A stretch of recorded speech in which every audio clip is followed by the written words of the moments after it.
we need to pay some attention to what's going on. Clearly, China's going through a rough period, and it's a question of whether they can weather that. So, I mean, yes, you're right. The housing market is absolutely crucial for the Chinese economy, and we'll have to see what happens with, I think one of the big Chinese companies has gone into voluntary bankruptcy protection. Yes. But yeah, I mean, that's going to be a problem. Well, when it comes to China's role on the geopolitical stage, to what extent do you think the economic troubles back home are influencing the way it goes about these geopolitical relations right now? Well, I think it's like any other country. If you've got trouble at home, turn to foreign affairs. And of course, the Chinese are very nationalistic, so a little bit of patriotism goes a long way. I'm interested in hearing more about the work that you've been doing and what you've been advising your clients. I suspect a good deal of it is going to be about decoupling, this concept of having to decouple, but do it in a way that isn't materially impactful to your economy. Yeah, I mean, I'm looking from a European Union perspective or UK perspective. Obviously, the COVID pandemic actually showed us how dependent we were, over-dependent we were on China and to a certain extent India in terms of things like PPE and the rest.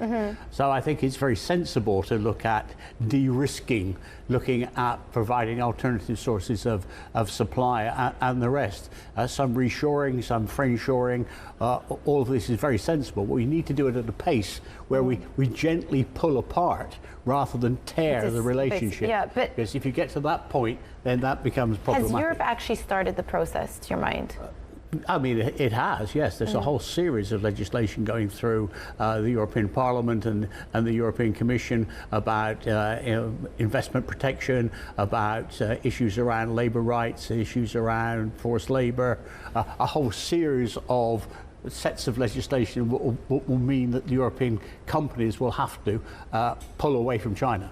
So not only are they being asked to do it, in a sense they're being forced to do it. Well, over the weekend there were reports that the German Economy Minister Habeck wants to put together a piece of legislation that would essentially restrict investment from Chinese firms, or at least reduce the amount of investment from Chinese firms into Germany. There. I mean, in the sense we're talking. How easy is it to translate that into action, though? Well, I mean, it can be done at a European level. It's very difficult. Trade relations are essentially European responsibility.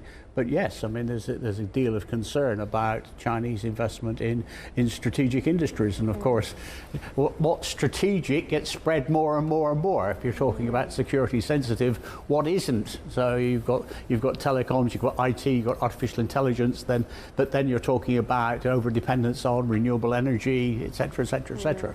So it can go as far as you want.